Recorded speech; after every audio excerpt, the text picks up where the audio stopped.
Hello दोस्तों, मैं ऋषि कुमार आप लोग के बीच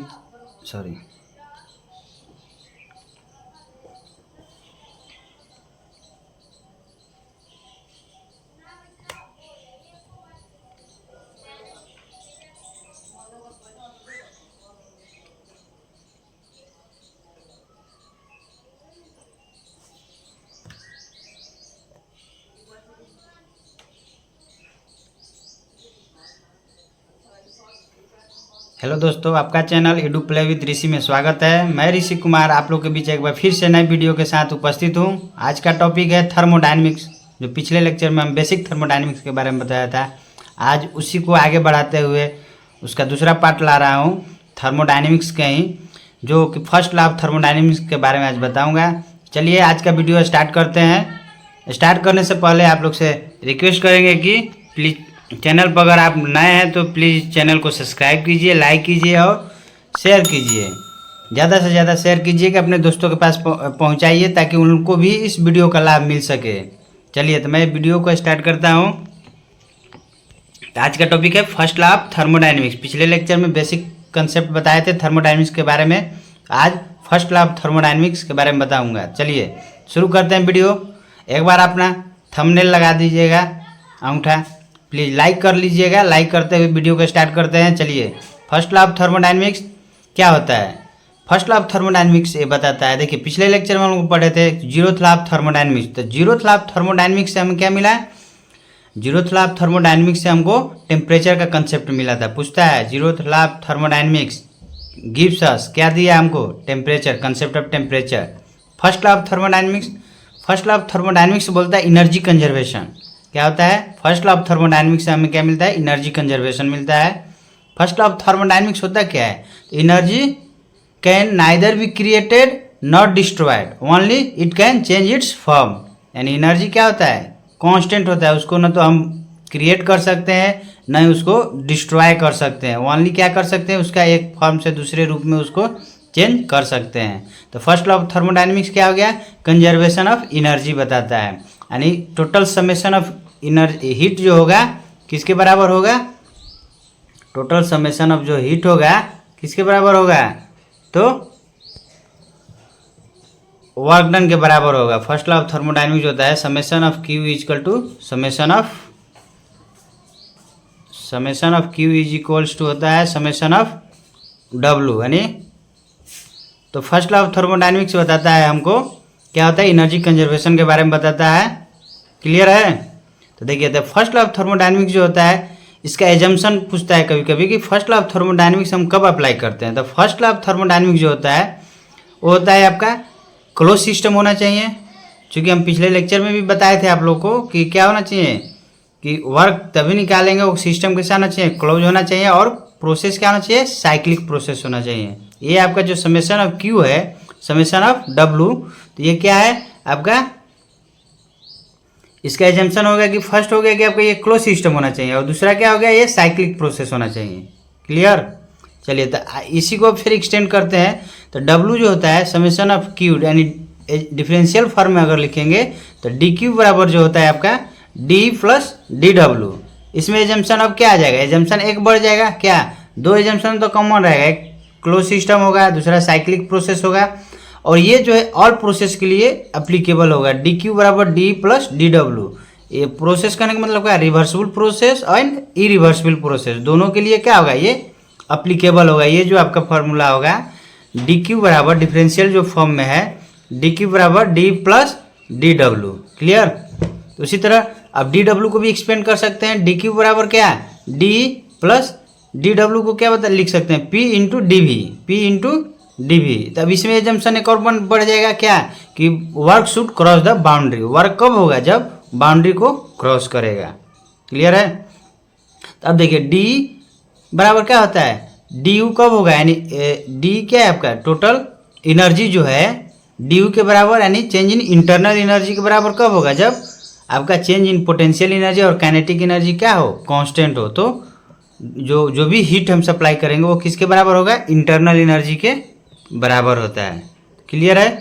फर्स्ट लॉ ऑफ थर्मोडायनेमिक्स क्या बताता है कि first law of thermodynamics energy conservation को बताता है कहने का मतलब कि एनर्जी ना तो क्रिएट किया जा सकता है और ना ही डिस्ट्रॉय किया जा सकता है, ओनली क्या कर सकते हैं, एक फॉर्म से दूसरे फॉर्म में चेंज कर सकते हैं। ठीक है, अब देखिए एक होता है परपेचुअल मोशन मशीन, क्या होता है, PMM1 perpetual motion machine of first kind. होता क्या है, तो ऐसा अभी तक मैंने कोई ऐसा डिवाइस नहीं बनाया गया है जिससे क्या हमको कंटिन्यूअसली वर्क मिले। ठीक है, बिना अदर डेसिपेशन के हमको क्या कंटिन्यूअसली वर्क मिले।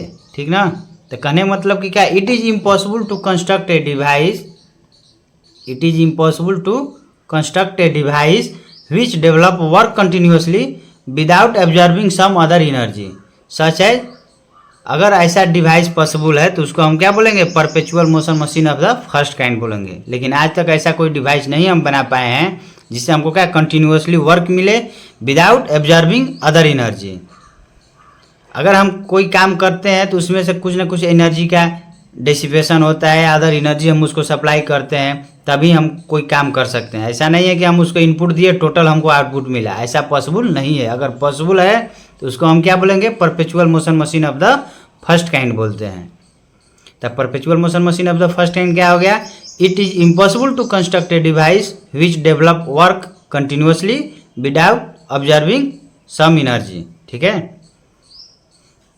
ऐसे कंसेप्ट इंथैल्पी आता है, इंथैल्पी आगे बताऊंगा। इसमें देख लीजिए इंथैल्पी जो होता है U प्लस PV होता है, U प्लस PV।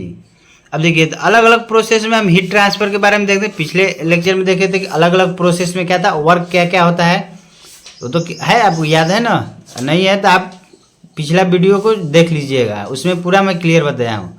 अब इसमें है कि अलग अलग प्रोसेस में हीट ट्रांसफ़र कैसे होता है, जैसे कौन कौन सा प्रोसेस हो गया, आइसोबारिक प्रोसेस हो गया, isochoric process, isothermal, adiabatic process, polytropic process, ये सब होता है। तो इसमें हम देखेंगे कि हीट का ट्रांसफ़र कैसे कैसे होता है, क्लियर है।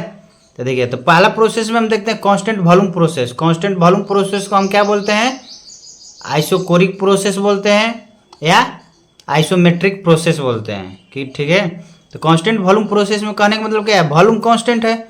जब वॉल्यूम कांस्टेंट है, वॉल्यूम क्या हो गया, कांस्टेंट है, तो वर्क क्या होता है, वर्क होता है P dV का डिफरेंशिएशन इंटीग्रेशन ओवरऑल। तो dV क्या हो गया, जब वॉल्यूम कांस्टेंट है तो कांस्टेंट का डिफरेंशिएशन करेंगे क्या हो जाए, जीरो। यानी कहने का मतलब क्या, कांस्टेंट वॉल्यूम में आपका क्या हो जाएगा, हीट, वर्क क्या हो जाएगा, जीरो हो जाएगा। पिछले भी लेक्चर में बताए थे कि जब वॉल्यूम आइसोकोरिक प्रोसेस हो रहा है तो उसमें वर्क डन क्या होगा, जीरो। तो टोटल एनर्जी क्या हो जाएगा, तो dQ बराबर डिफरेंशियल फॉर्म में क्या बताए थे, du प्लस dW। तो dW क्या हो गया, जीरो। तो dQ किसके बराबर हो गया, यानी टोटल हीट जो होगा किसके बराबर होगा, du के बराबर होगा। ठीक है, तो क्या हो गया आपका कांस्टेंट वॉल्यूम प्रोसेस में जो है टोटल हीट जो होगा किसके बराबर होगा, चेंज इन इंटरनल एनर्जी के बराबर। dQ बराबर क्या हो जाएगा, du के बराबर हो जाएगा, क्लियर। उसी तरह कांस्टेंट प्रेशर प्रोसेस में कांस्टेंट प्रेशर क्या हो जाएगा, तो dQ जो होगा इंथैल्पी, चेंज इन इंथैल्पी के बराबर होगा। कैसे कैसे आया, तो चूंकि वहीं dQ बराबर क्या होता है, dQ बराबर देखिए dQ बराबर क्या होगा, du प्लस dW, तय ना जी। तो dW को हम क्या लिखते हैं, PdV, यानी इसको डिफ्रेंशिएट करेंगे तो क्या होगा, PdV प्लस VdP। पिछले वीडियो में बताए थे कि वर्क डन जब कांस्टेंट प्रेशर होता है तो क्या होता है, वर्क डन। ठीक है, तो उसी तरह इसको जब डिफरेंस करेंगे और वैल्यू रखेंगे उसमें तो आएगा क्या चीज़, dQ बराबर आएगा आपका du प्लस PdV। तो du प्लस PdV को हम बोलते हैं क्या चीज़, DH बोलते हैं, यानी enthalpy, change in enthalpy. Enthalpy क्या होता है कि चेंज इन इंटरनल एनर्जी या प्लस PdV, क्लियर। तो हीट ट्रांसफर क्या होगा कांस्टेंट प्रेशर प्रोसेस में, यानी आइसोबारिक प्रोसेस में जो हीट जो टोटल जो ट्रांसफर होगा वो किस में कन्वर्ट होगा, टोटल चेंज इन इंथैल्पी में होगा, क्लियर है। चलिए अगला प्रोसेस है आइसोथर्मल प्रोसेस। आइसोथर्मल प्रोसेस में क्या होता है, टेम्परेचर कांस्टेंट होता है, उसको हम बोलते हैं आइसोथर्मल प्रोसेस। तो टेम्परेचर कांस्टेंट होता है तो इसमें क्या होगा, तो चूंकि टेम्परेचर dQ बराबर क्या होता है, फर्स्ट लॉ ऑफ थर्मोडायनेमिक्स से du प्लस dW। तो देखिए तो आइसोथर्मल प्रोसेस में क्या होगा, du जो होगा जीरो होगा, यानी change in internal energy zero. क्यों, क्योंकि किसी भी सब्सटेंस के इंटरनल एनर्जी जो होता है वह किस पर डिपेंड करता है, टेम्परेचर पर डिपेंड करता है। ठीक है, किसी भी सब्सटेंस का जो इंटरनल एनर्जी होगा उसके टेम्परेचर पर डिपेंड करता है। तो जो आइसोथर्मल प्रोसेस है, तो आइसोथर्मल प्रोसेस में क्या है, टेम्परेचर कांस्टेंट है, तो चेंज इन इंटरनल एनर्जी क्या हो जाएगा, जीरो, क्योंकि टेम्परेचर कांस्टेंट है। इंटरनल एनर्जी जो होता है टेम्परेचर पर डिपेंड करता है, तो चेंज इन इंटरनल एनर्जी क्या हो गया, जीरो। तो डी क्यू किसके बराबर हो जाएगा, डी डब्ल्यू के बराबर हो जाएगा। तो आइसोथर्मल प्रोसेस में क्या हो गया, डी क्यू जो हो गया किसके बराबर, डी डब्ल्यू, यानी टोटल हीट जो होगा किस में कन्वर्ट होगा, टोटल वर्क डन में कन्वर्ट होगा। ठीक ना, आइसोथर्मल प्रोसेस में। अब अगला प्रोसेस है एडियाबेटिक प्रोसेस। तो एडियाबेटिक प्रोसेस बोलते किसको है, आपका डिफिनीशन है कि एडियाबेटिक प्रोसेस वैसे प्रोसेस को बोलते हैं जिसमें क्या होता है, हीट कांस्टेंट होता है। हीट कांस्टेंट होता है मतलब क्या, चेंज इन हीट एनर्जी क्या हो जाएगा, जीरो। डी क्यू क्या हो जाएगा एडियाबेटिक प्रोसेस में, जीरो। तो फर्स्ट लॉ ऑफ थर्मोडायनेमिक्स से जब करेंगे तो डी क्यू बराबर क्या होता है, D U plus D W. तो डी क्यू जीरो है तो डी यू बराबर क्या आ जाएगा, माइनस डी डब्ल्यू, यानी टोटल इंटरनल एनर्जी जो होगा नेगेटिव ऑफ वर्क डन के बराबर होगा। क्लियर है। उसी तरह पॉलीट्रॉपिक प्रोसेस अगर देखेंगे तो पॉलीट्रॉपिक प्रोसेस में क्या होगा, पॉलीट्रॉपिक प्रोसेस में क्या होता है बताए थे पिछले वीडियो में, आप एक बार पिछला वीडियो देख लीजिएगा तभी ये वीडियो समझ में आएगा आप लोगों को। इसलिए जो नए हैं, आज जो पहली बार देख रहे हैं इस वीडियो को, तो पहले फर्स्ट लेक्चर देख लीजिए, उसके बाद इसको देखिएगा तो आपको क्लियर समझ में आएगा। तो पॉलीट्रॉपिक प्रोसेस जो होता है इसमें होता है हीट ट्रांसफर भी होता है और वर्क ट्रांसफर भी होता है, दोनों होता है। एडियाबेटिक प्रोसेस में हीट ट्रांसफर नहीं होता है।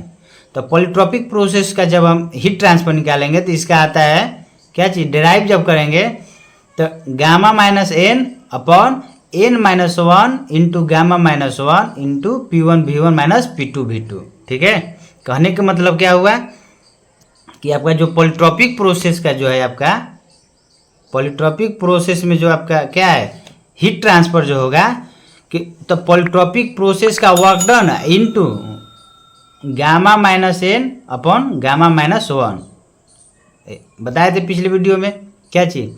तो एन का जो वैल्यू होता है किसके किसके बीच लाई करता है, वन और गामा के बीच। गामा क्या है, गामा क्या है, हीट कैपेसिटी रेशियो है। ठीक है, गामा क्या है, हीट कैपेसिटी रेशियो है। तो पॉलीट्रॉपिक प्रोसेस में जो होता है डी क्यू जो होता है क्या होता है, डी क्यू जो होता है पॉलीट्रॉपिक प्रोसेस में आपका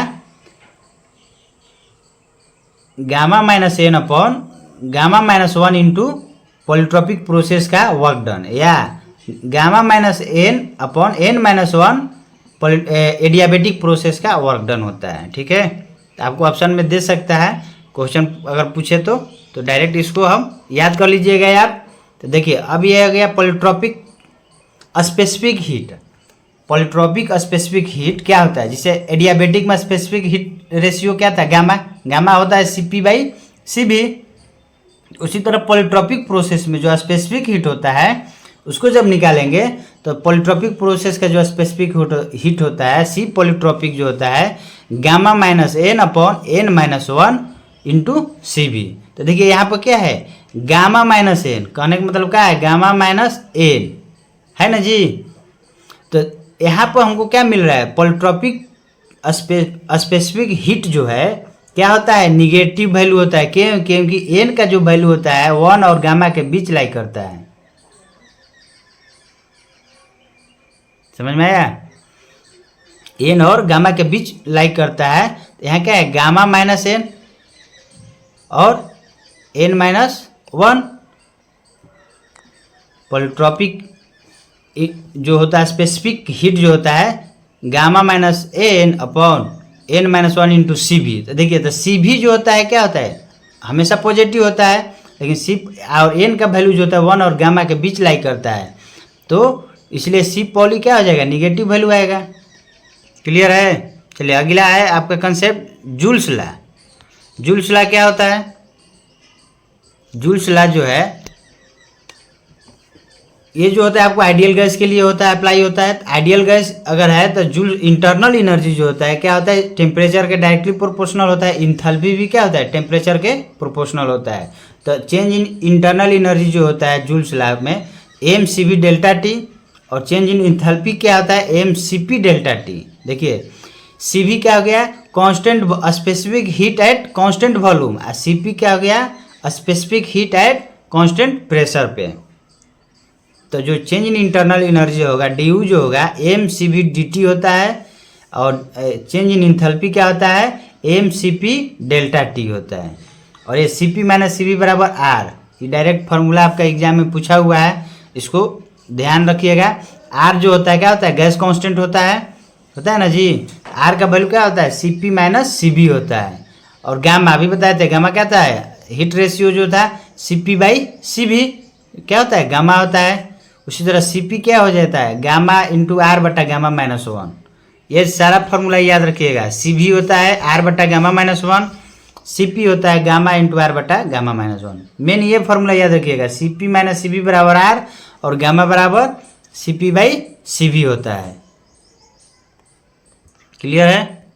चलिए अब आइडियल गैस के लिए देखिए, आइडियल गैस के लिए आपका कुछ डाटा याद रखिएगा। सीपी जो होता है एयर के लिए, आइडियल गैस एयर जो होता है, सीपी जो होता है 1.005 किलो जूल पर केजी केल्विन। यूनिट भी याद रखिएगा, सीपी का यूनिट किलो जूल पर केजी केल्विन होता है। उसी तरह सीबी का वैल्यू होता है 0.718 किलो जूल पर केजी केल्विन होता है। आर क्या होता है, गैस कांस्टेंट होता है। आर का जो वैल्यू होता है 0.287 किलो जूल पर केजी केल्विन।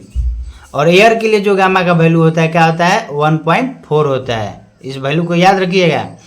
अगर रियल गैस कहेगा, किसी भी रियल गैस के लिए सी भी एंड सी पी जो है कांस्टेंट नहीं होता है। क्योंकि रियल गैस है, अगर टेम्परेचर बढ़ाते हैं तो सी पी बढ़ता है और सी भी बढ़ता है। सी भी जो होता है सी पी के कंपेरिजन में ज़्यादा रेशियो में बढ़ता है। तो गामा का वैल्यू क्या आ जाएगा, रियल गैस के लिए कम होता है, ठीक ना। और एक ये याद रखिएगा, वेलोसिटी ऑफ साउंड जो होता है किसी भी मीडियम में, अगर कोई मीडियम दिया हुआ है तो वेलोसिटी ऑफ साउंड निकालेंगे तो root under gamma R T होता है, ठीक ना। गामा आर टी, गामा हो गया उस मीडियम का इंडेक्स हो गया, और आर हो गया गैस कांस्टेंट, और टी हो गया टेम्परेचर। टेम्परेचर यहाँ किस में पुट करेंगे, केल्विन में पुट करेंगे हमेशा, इस बात को ध्यान रखिएगा। किसी भी अगर मीडियम में अगर साउंड का वेलोसिटी निकालना है तो root under gamma R T होता है। कहाँ से आया फॉर्मूला ये, तो फॉर्मूला ड्राइव करेंगे P del P by del rho बापो गामा आर टी, तो यहाँ से आएगा, ठीक है। चलिए अगला है आपका फ्री एक्सपेंशन प्रोसेस। तो क्या होता है, देखिए फ्री एक्सपेंशन प्रोसेस होता क्या है। फ्री एक्सपेंशन मतलब क्या, expansion of gas against vacuum. Free हो गया, एक्सपेंड कर रहा है, यानी कहने का मतलब क्या हुआ, फ्री एक्सपेंशन है, उस पर कोई ऑब्जेक्शन नहीं है। फ्री एक्सपेंड कर रहा है, कहने का मतलब क्या है, किसी भी गैस का एक्सपेंशन किस में, वैक्यूम में। वैक्यूम में क्या है, फ्री एक्सपेंशन, उसको फ्री एक्सपेंशन प्रोसेस बोलते हैं। तो फ्री एक्सपेंशन प्रोसेस में क्या होता है, टोटल वर्क डन मेरा जीरो होता है, टोटल हीट ट्रांसफर भी क्या होता है, जीरो होता है। चेंज इन हीट और चेंज इन वर्क क्या होगा, जीरो होता है। तो जब फ्री एक्सपेंशन प्रोसेस में इस बात को ध्यान रखिएगा कि change in work done zero और चेंज इन हीट क्या होता है, जीरो होता है, इस बात को ध्यान रखिएगा। तो जब change in work done zero है और चेंज इन हीट जीरो है, तो फर्स्ट लॉ ऑफ थर्मोडायनेमिक्स से क्या होता है, डी क्यू बराबर D U plus D W होता है ना जी।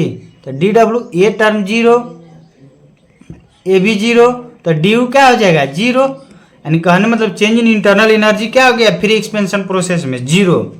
जब फ्री एक्सपेंशन प्रोसेस में जब change in internal energy zero हो गया, तो इसका कहने का मतलब क्या हुआ, इंटरनल एनर्जी क्या है, कांस्टेंट है, यही ना कह सकते हैं जी। Change in internal energy, internal energy है क्या, पॉइंट फंक्शन है, इंटेंसिव प्रॉपर्टी है, ठीक है।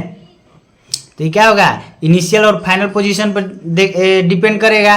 तो डी यू जब जीरो है, कहने का मतलब किसी चीज़ का डिफ्रेंसिएशन अगर जीरो है तो वह टर्म क्या है, कांस्टेंट है, यानी इंटरनल एनर्जी क्या हो जाएगा, कांस्टेंट। क्लियर। लेकिन अब एक चीज़ देखिए, फ्री एक्सपेंशन जो होता है आइडियल गैस में, हम क्या देखें यहाँ पर कि इंटरनल एनर्जी क्या होता है, कांस्टेंट होता है। इसका मतलब क्या हुआ, जब इंटरनल एनर्जी कांस्टेंट है तो उसका टेम्परेचर भी क्या होगा, कांस्टेंट होगा। इंथैल्पी भी कांस्टेंट हो जाएगा। इसके कहने का मतलब P1 V1 बराबर P2 V2। ये चीज़ होता है फ्री एक्सपेंशन प्रोसेस में। तो फ्री एक्सपेंशन प्रोसेस में याद रखिएगा, फ्री एक्सपेंशन प्रोसेस में क्या होता है, total change in work done zero, change in heat zero, तो चेंज इन इंटरनल एनर्जी भी क्या हो जाएगा, जीरो होगा, तो इंटरनल एनर्जी कांस्टेंट। अब कहोगे कि सर आइसोथर्मल प्रोसेस में भी तो change in internal energy zero होता है, इसमें भी फ्री एक्सपेंशन में भी change in internal energy zero होता है। जी जीरो होता है, लेकिन दोनों में बहुत डिफरेंस है, ठीक ना।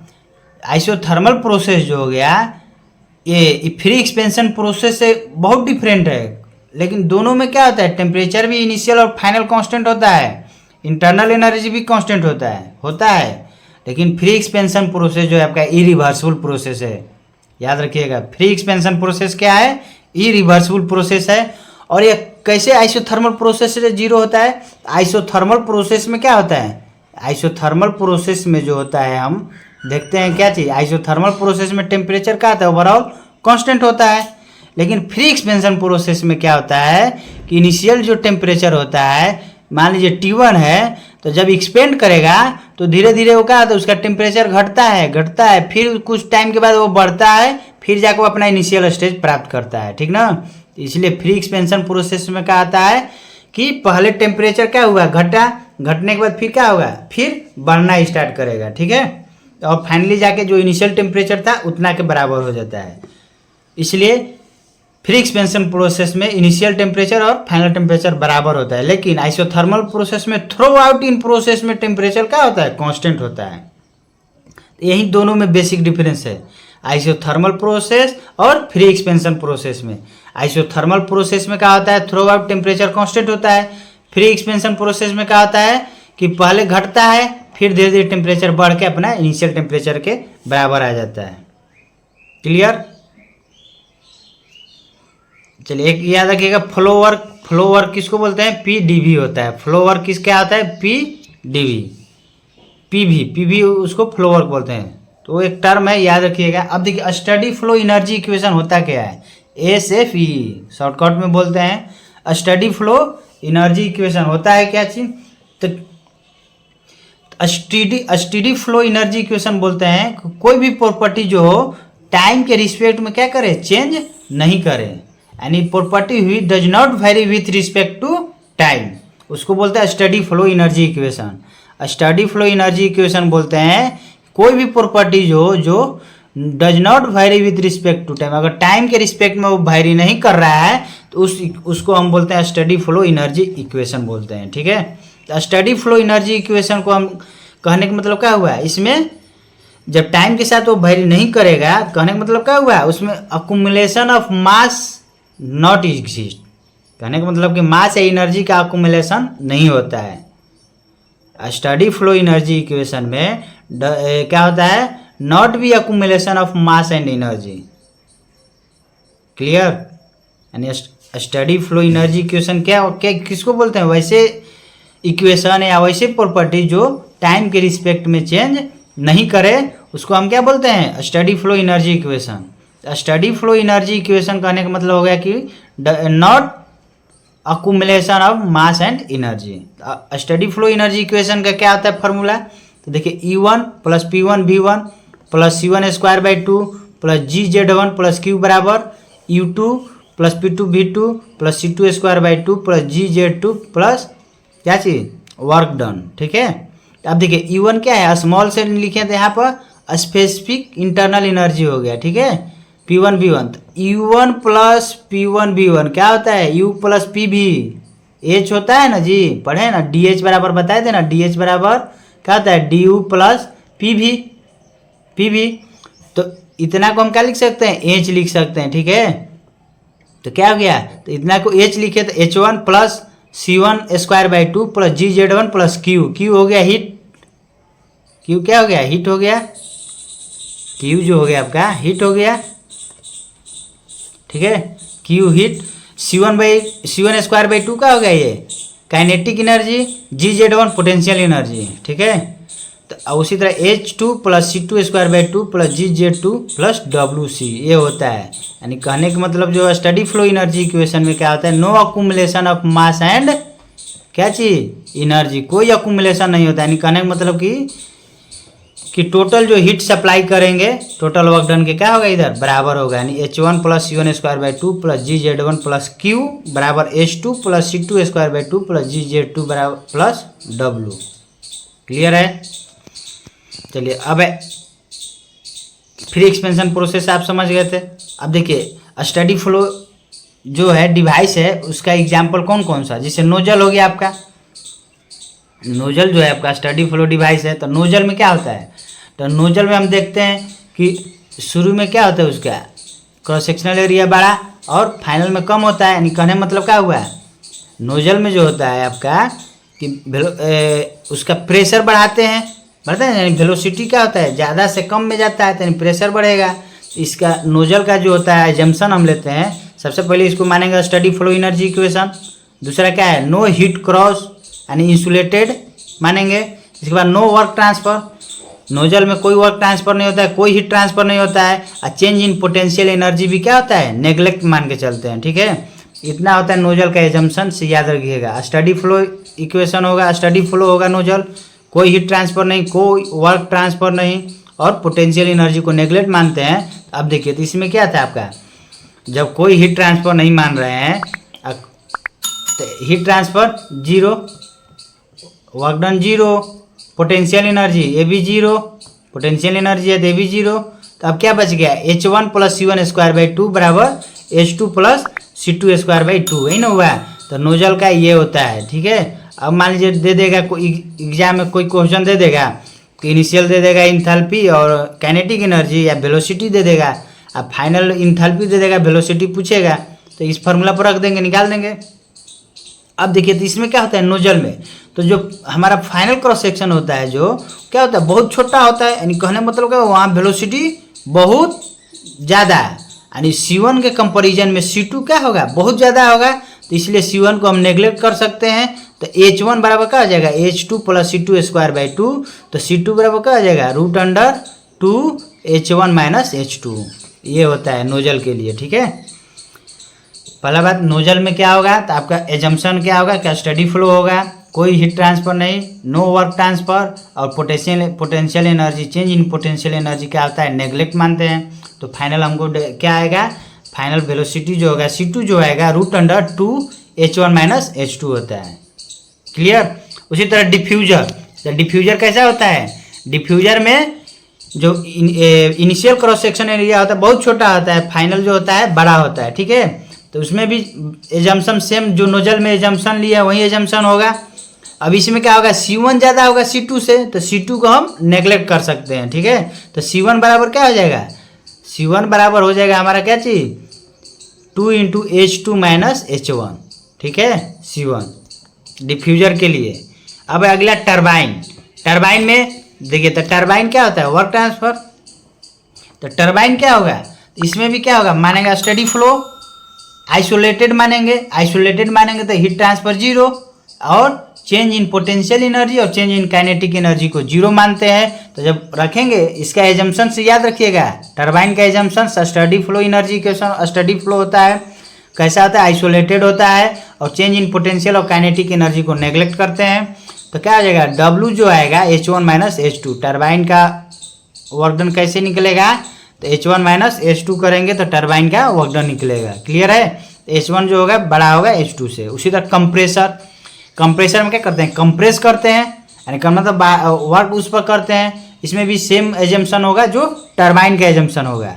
तो कंप्रेसर का क्या हो जाएगा H1 माइनस H2, इसमें H2 ज़्यादा होता है।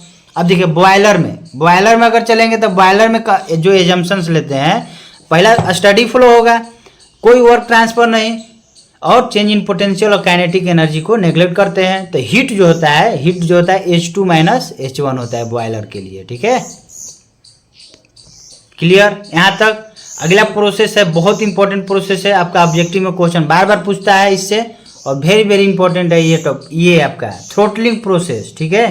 थ्रोटलिंग प्रोसेस होता क्या है, तो थ्रोटलिंग प्रोसेस उसको बोलते हैं जो क्या हो इंथैल्पी कांस्टेंट हो, ठीक है। थ्रोटलिंग प्रोसेस मतलब क्या होता है इंथैल्पी जो है कांस्टेंट है हमारा। यानी कैसे हम पता करेंगे कि थ्रोटलिंग प्रोसेस हो रहा है, तो कहेगा क्या चीज़, flow through a porous plug, यानी बहुत स्मॉल छेद द्वारा क्या हो फ्लो कर रहा है कोई चीज़, तो उसको समझेंगे क्या चीज़, थ्रोटलिंग प्रोसेस है। या कहेगा फ्लो थ्रू ए पार्शियली ओपन वाल्व, तो भी क्या है, थ्रोटलिंग प्रोसेस है।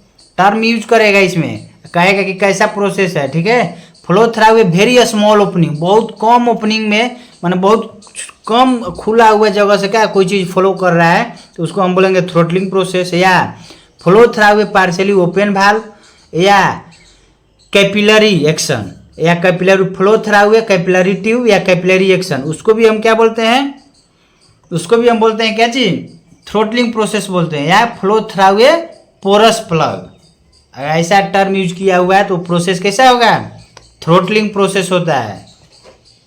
क्लियर। तो थ्रोटलिंग प्रोसेस जो होता है आपका क्या क्या होता है, एक ऐसा प्रोसेस है, तो थ्रोटलिंग प्रोसेस हो गया आपका इरिवर्सिबल प्रोसेस है। जैसे फ्री एक्सपेंशन प्रोसेस बताए थे, वो भी क्या है, इरिवर्सिबल प्रोसेस। उसी तरह थ्रोटलिंग प्रोसेस भी क्या है, इरिवर्सिबल प्रोसेस है। और इसमें क्या होता है, हीट ट्रांसफर नहीं होता है, नो वर्क ट्रांसफर। इसमें भी फ्री एक्सपेंशन प्रोसेस में भी no heat transfer, no work transfer. उसमें क्या था, मैंने क्या करना, मतलब टेम्परेचर जो था, चेंज इन इंटरनल एनर्जी जो था 0 था। इसमें क्या होता है, इंथैल्पी प्रोसेस होता है, आइसेंथैल्पी प्रोसेस, याद रखिएगा। थ्रोटलिंग प्रोसेस क्या होता है, आइसेंथैल्पी प्रोसेस। आइसेंथैल्पी कहने मतलब क्या, इंथैल्पी इसका कांस्टेंट होता है, यानी H जो होता है कांस्टेंट होता है, और स्टडी फ्लो होता है, और change in potential kinetic energy क्या होता है, नेग्लेक्ट मान के चलते हैं किसमें, थ्रोटलिंग प्रोसेस में। मेन याद रखिएगा थ्रोटलिंग प्रोसेस होता कैसे है, तो flow through a porous plug, या flow through a partial opening valve, या flow through a very small opening, या कैपिलरी एक्शन, जो भी कैपिलरी ट्यूब से फ्लो करता है उसको भी थ्रोटलिंग प्रोसेस बोलते हैं। ठीक है।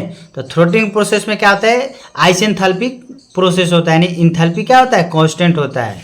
तो अगर आइडियल गैस रहेगा, तो आइडियल गैस में जब इंथैल्पी कांस्टेंट है तो टेम्परेचर भी क्या होगा उसका, कांस्टेंट होता है। ये आइडियल गैस के लिए, ना कि रियल गैस के लिए। Ideal gas, only ideal gas में ही क्या होगा कि टेम्परेचर कांस्टेंट होगा। कब, जब थ्रोटलिंग प्रोसेस होगा। तो अब चलिए स्टडी फ्लो पढ़ लिए हम लोग। अनस्टडी फ्लो क्या होता है, अनस्टडी फ्लो मतलब, अनस्टडी फ्लो मतलब क्या होगा, अभी हम स्टडी फ्लो बताए थे ना जी। स्टडी फ्लो किसको बोलते हैं कि प्रॉपर्टीज हुई does not vary with respect to time.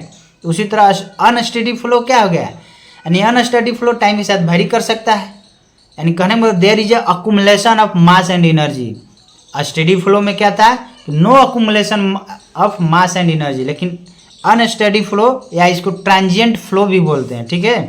तो अनस्टडी फ्लो में क्या होता है, accumulation of mass and energy होता है।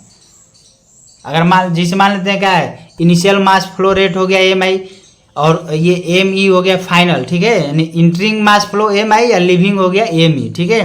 तो मास कंजर्वेशन से अगर लगाएंगे तो क्या होगा, dm/dt, कितना रेट से वो अकुमुलेट कर रहा है, तो कितना इंटर किया, कितना बाहर निकला। तो इंटरिंग ज़्यादा होगा, बाहर कम निकला, दोनों घटाएंगे तो हमको निकल जाएगा रेट कि कितना अकुमुलेशन, किस रेट से वो क्या कर रहा है, कंजर्व कर रहा है। ठीक है। तो उसी तरह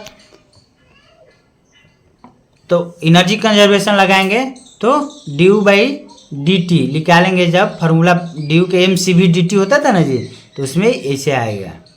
तो इसमें देखिए क्वेश्चन डायरेक्ट पूछता है आपको, अनस्टडी फ्लो में कह देगा कि एन इंसुलेटेड स्टोरेज है, an insulated storage tank initially evacuated. कोई टैंक है, स्टार्टिंग में क्या है, वो टैंक है, स्टार्टिंग में क्या है, वैक्यूम है, खाली है, correct, connected to supply line. इसको क्या किए हैं, किसी सप्लाई लाइन से कनेक्ट किए हैं, carrying a fluid of specific enthalpy HI। देखिए कह रहा है कि आपको क्लियर यहाँ डायग्राम बता रहे हैं। देखिए कोई टैंक है, कह रहा है कि किसी सप्लाई पाइप से वो क्या है, कनेक्ट है, और इनिशियली में टैंक क्या है, वैक्यूम है। ठीक है। जब उसको क्या कर रहे हैं, connected to supply line carrying a fluid of specific energy HI, एक माने सप्लाई लाइन से इसको कनेक्ट कर रहे हैं, इसका जो फ्लूइड फ्लो कर रहा है उसका स्पेसिफिक इंथैल्पी HI है, स्पेसिफिक इंटरनल एनर्जी क्या है, UI है। ठीक है।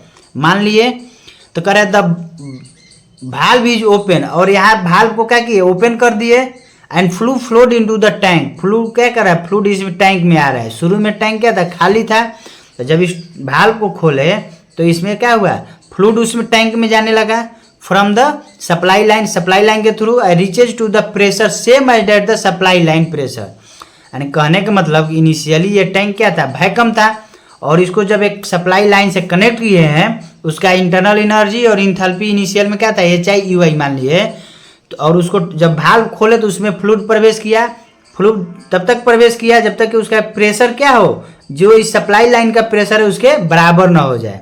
अगर तो बराबर हो गया है तो तब क्या होगा, अगर पूछ देगा क्वेश्चन की फाइनल इंटरनल एनर्जी क्या होगा फ्लूइड का, तो फाइनल स्पेसिफिक इंटरनल एनर्जी क्या होगा, जो इनिशियल स्पेसिफिक इंटरनल एनर्जी था वहीं उसका क्या हो जाएगा, फाइनल इंटरनल एनर्जी हो जाएगा। अगर क्वेश्चन कह देगा कि अगर इवैक्यूएटेड कोई टैंक है उसको सप्लाई लाइन से कनेक्ट किए हैं और उसका जब उसमें फ्लूइड फ्लो कर रहा है तो प्रेशर क्या हुआ है, सप्लाई लाइन के प्रेशर के बराबर हो गया, तो फाइनल उसका इंटरनल एनर्जी क्या हो जाएगा, तो इनिशियल जो इंटरनल एनर्जी होगा उसके बराबर होगा। ये डायरेक्ट क्वेश्चन पूछा हुआ है। उसी तरह अगर आइडियल फ्लूइड है तो उसका टेम्परेचर भी क्या हो जाएगा, गामा टाइम्स हो जाएगा इनिशियल टेम्परेचर के, जो भी इनिशियल टेम्परेचर होगा उसका गामा टाइम्स स्पेसिफिक हीट का T टाइम्स हो जाएगा, यानी gamma into T initial. Clear है? चलिए तो आज का वीडियो यहीं पर रोकते हैं। फर्स्ट लॉ ऑफ थर्मोडायनेमिक्स आपका खत्म हो गया और नेक्स्ट वीडियो में फिर आपको हम कल मिलते हैं सेकंड लॉ ऑफ थर्मोडायनेमिक्स। आज का वीडियो यहीं पर ख़त्म और आप लोग से रिक्वेस्ट होगा कि इस चैनल को सब्सक्राइब कीजिए, लाइक कीजिए, शेयर कीजिए, ज़्यादा से ज़्यादा अपने दोस्तों के पास शेयर कीजिए ताकि इस वीडियो का उसको लाभ मिल सके। ठीक है, चलिए धन्यवाद।